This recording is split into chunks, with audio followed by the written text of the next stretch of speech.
आप देख रहे हैं न्यूज 24। आपके साथ मैं हूं अभिलाषा पाठक। इस वक्त की बड़ी खबर आपको बता दें कि राजधानी दिल्ली को दहलाने की एक बड़ी साजिश रची जा रही थी और इसका खुलासा हो चुका है। दिल्ली में गिरफ्तार 4 कश्मीरी आतंकियों से पूछताछ की गई और उसमें कई बड़े खुलासे हुए हैं। इस वक्त की बड़ी खबर आपको बता दें कि राजधानी को आतंक से दहलाने की तैयारी हो रही थी और त्योहारों पर धमाके की साजिश रची जा रही थी। 4 आतंकियों को गिरफ्तार किया गया और इनसे जो जानकारी मिली है इसके मुताबिक ये लोग दिल्ली में रेकी कर रहे थे और त्योहारों के दौरान कैसे धमाके करने हैं इसकी तैयारी में ये चारों जुटे हुए थे।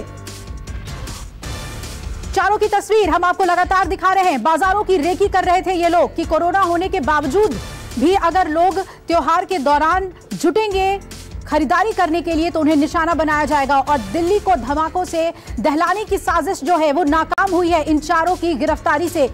ये देखिए इनके नाम मुश्ताक अहमद गनी, इशफाक माजिद, अल्ताफ अहमद डार और आकिब सफी। आपको बता दें कि इनमें से एक इशफाक माजिद कोका मारे गए खूंखार आतंकी बुरहान कोका का बड़ा भाई है और बुरहान के खात्मे के बाद ही उसके भाई ने बदला लेने की ठानी थी और इसके लिए वो एक अंसार गजवतुल हिंद से जुड़ गया था और इसके साथ ही 3 दूसरे युवकों से भी उसने आतंक फैलाने के लिए उनको भड़काया और आतंक फैलाने के लिए इन्हें फंडिंग भी की गई थी जिसकी पड़ताल अब की जा रही है। इन चारों आतंकियों से जो पूछताछ हुई है और जो खुलासे इन्होंने किए हैं वो डराने वाले हैं। दिल्ली को दहलाने की कोशिश की जा रही थी।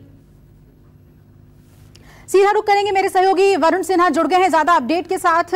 दिव्या अग्रवाल और पल्लवी झा का भी रुख करेंगे ज्यादा जानकारी के लिए। वरुण, पहले आपसे जानना चाहेंगे क्या कुछ खुलासा इन चारों ने किया है? दिल्ली को दहलाने की साजिश रची जा रही थी।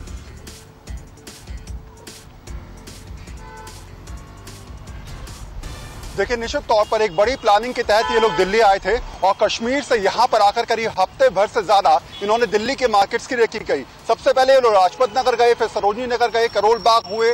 करोल बाग में यहाँ पर कुछ दिन रुकने के बाद इन्होंने सीधे पहाड़गंज के होटल में कहा जा रहा है कि स्टे भी किया। वहां 2 दिन स्टे करने के बाद इन्होंने पूरा एक मैप तैयार किया और ये तय किया कि आखिर त्योहारों के मौसम में, क्योंकि दिल्ली के मार्केट्स में लगातार भीड़ बहुत ज्यादा होती है और ऐसी परिस्थिति में कहीं ना कहीं ये लोग अपनी वारदात को कैसे अंजाम दे उसको लेकर इन्होंने मास्टर प्लान तैयार किया। एक और बात जो निकल के आ रही है वो ये कि लगातार स्पेशल सेल अपनी तरफ से इन लोगों से ये जानने की कोशिश कर रही है कि इनके पास हथियार, इनके पास पैसा, इन्होंने जो कुछ भी साजिश रची है उसका रोड मैप कहाँ से तैयार किया गया था और पाकिस्तान में बैठे इनके आकाओं ने किस तरीके से इनको एक पूरी जानकारी के तहत इनको दिल्ली भेजा था। एक और बात यहाँ पर निकल के आ रही है कि इनके पास से करीब 4.5 लाख रुपए भी जो है वो मिले हैं। इसके अलावा ये भी कहा जा रहा है कि करीब 2 पासपोर्ट हर एक के पास है। तो बहुत ज्यादा तैयारी के साथ लगातार ये दिल्ली में जमे हुए थे।